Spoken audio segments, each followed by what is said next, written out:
السلام عليكم، تحياتي للجميع. وفي هذا الفيديو نعطيكم موعد وتوقيت مباراة اليوم، مباراة النهائي بين المغرب والأردن، مواجهة قوية بين سكيتيوي والسلامي. توقيت المباراة هذا اليوم الخميس 18 ديسمبر على الساعة 4 بتوقيت غرينتش، 5 بتوقيت المغربي، 8 بتوقيت مكة المكرمة. مواجهة تعد بالكثير بين مدربين مغربيين. هل يفوز سلامي أم سكيتيوي باللقب؟ برأيك من يستطيع الفوز بهذا اللقب العربي الأفضل هذا الموسم؟ هل المغرب أم الأردن؟ توقعاتكم تهمنا في التعليق.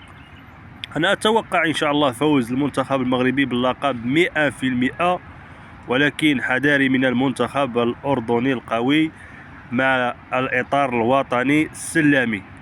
وتحياتي للجميع، والسلام عليكم ورحمة الله تعالى وبركاته، وإلى اللقاء.